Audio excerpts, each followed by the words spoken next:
23 past the hour. Peking is getting ready to celebrate the Qingming Festival tomorrow. People are placing floral tributes at the Monument of the Revolutionary Martyrs, a 70-foot stone column on Tiananmen Square. The memorial tribute to ancestors is often emotional. 3 years ago, it led to riots that set the stage for the purge of Vice Premier Deng Xiaoping. Deng is back, of course, and the government is warning against any political protests this time.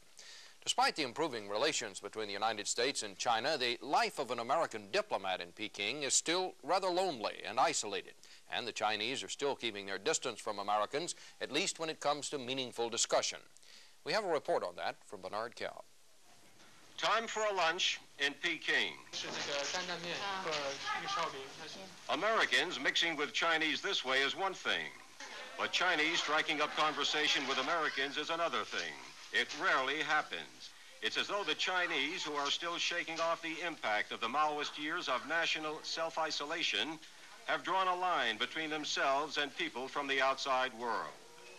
This is John Tkacik, Jr., his wife Molly seated to his right, and his secretary, Jean Higgins. John is the consular officer at the U.S. diplomatic mission here. He's been in Peking for about a year and a half. His office is situated just a few blocks away. John, from Alexandria, Virginia, is one of 35 U.S. officials now in Peking. It's exciting. My job is getting busier and busier. More and more Chinese are applying to go to the United States to visit their relatives. More and more Chinese business delegations are traveling to the United States. Altogether, the U.S. diplomatic population, officials and families, comes to about 75. Some children attend a kindergarten run by Molly, a certified elementary school teacher. The classroom is just down the hallway from John's office at the U.S. Consular building. Lincoln. Okay, what do you want to draw a picture of? Molly does her shopping at the Friendship Store, for foreigners only. Almost everything you might need is here, for adults and for 3-month-old Maureen.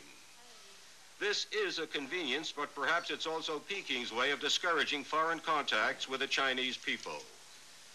It's seen as newsworthy that diplomatic relations have produced a few words of communication with the Chinese man in the street. More people talk to us. I've actually heard a few Chinese people say hello.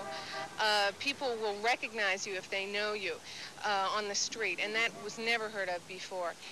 Peking and all of China is a sort of cultural and mental experience. You can go to Hong Kong for the food and entertainment, but not to Peking. You have to rough it. And you just sort of have to roll with the punches and enjoy it for what it is. It's not America.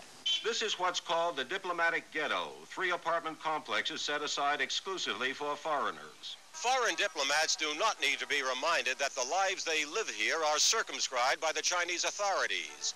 Permission is required to travel within the country. Contacts with the people are always official, never personal. Yet, because China remains so intriguing, the diplomats feel that even a ration of China is better than no China at all. Bernard Kalb, CBS News, Peking. For some people in Japan,